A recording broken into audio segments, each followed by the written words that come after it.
All right, before we get into some basic examples of the basics of Arduino, let's set some context for exactly how much we're trying to learn here today.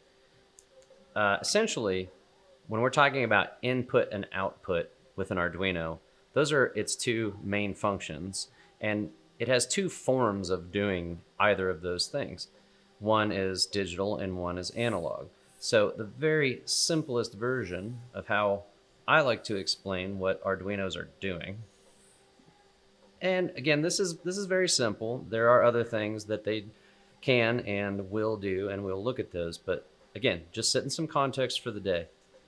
We have digital and we have analog. And then we have input and we have output. So the four things that we want to look at as our very first Arduino sketches are digital input, analog input, digital output, and analog output. Now, what do those things look like in terms of a piece of electronics transmitting and receiving signals? Well, kind of looks like this. Let's start with digital input.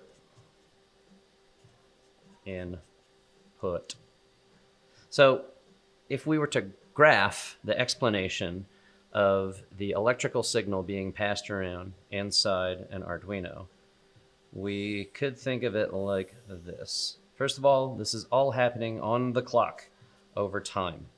So this is the time variable in the graph, and this is voltage, the basic unit of electricity.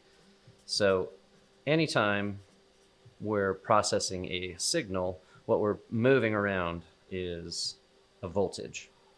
So in a voltage in any system, an Arduino is typically limited to 5 volts.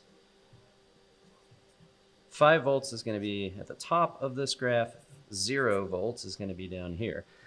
A digital input signal is sort of like a light switch.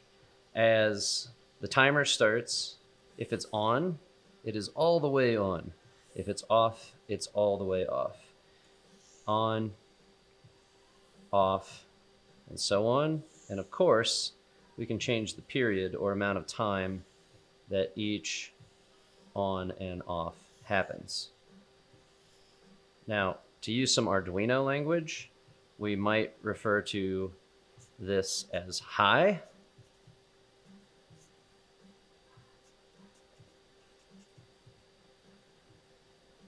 And that is on. And we would refer to this segment, I'll move over to this one, as low or off. That is the basic overview of digital input. So, what does a digital signal out look like? Over the same graph, essentially the same thing. We have voltage moving over time. This is digital output.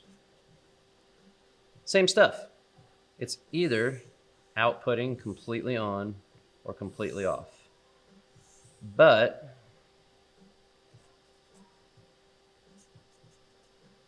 the cool thing about how fast this processes is that we can do it in a way where we modulate the width of the pulse very, very fast, and we get different effects from that, which we'll look at in a concrete example.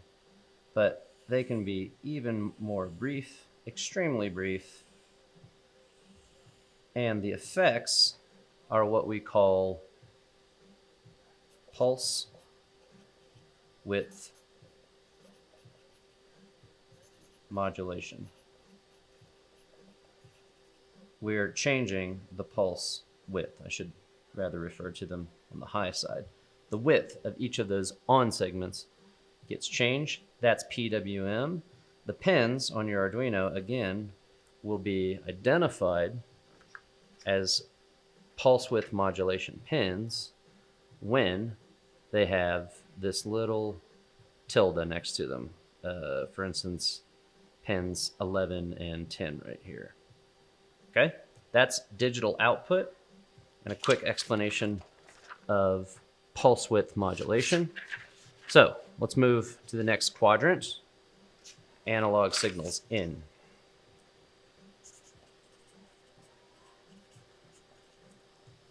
Same situation.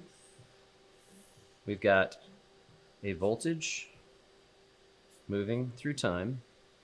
The cool thing about analog is, rather than being entirely on or entirely off, we have a graph of a smooth curve. And the effects of this, likewise, appear to be non-digital, non-binary.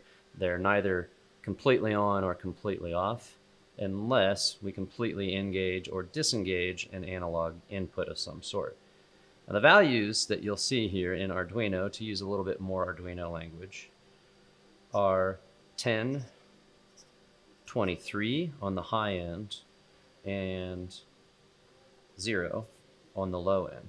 Now, why is that? That is a level of resolution. And let's do some basic interesting math here. If we're talking about binary processing, and binary processing is happening on the Arduino side in an internal processor called an analog to digital converter, or ADC. So the reason we get 1023 is this. We start with 1 and we double it. That's 2 and we double it. 4 doubles to 8, doubles to 16,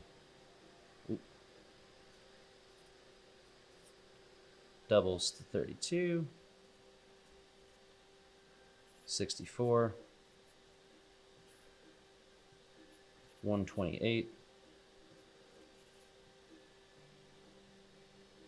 256, 512, and doubling 512 gets us to 1024. So why is this 1023, not 1024? Because computers start counting at 0. So if we start at 0, this many values comes to 1023. Those are the values we'll see as an analog input signal. What does an analog output signal look like? Well, it's a bit of smoke and mirrors, to be honest with you. It uses an old friend of ours. Voltage, time, this is analog out. This is what analog output actually looks like if we were to graph it.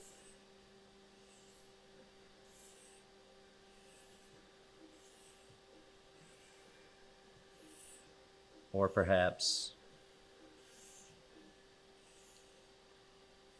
and that should look very familiar. It is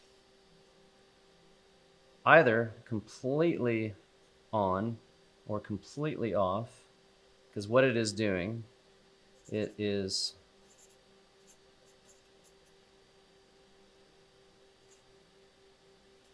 modulating the width of a pulse. It is pulse width modulation. It is sort of, it's acting like it's an analog smooth signal being out. And the truth is, it's lying. It's just digital output with a modulated pulse width. So those are the basic types of signals. I'm going to pause here, and then we're going to start building each of these 4 types of circuits.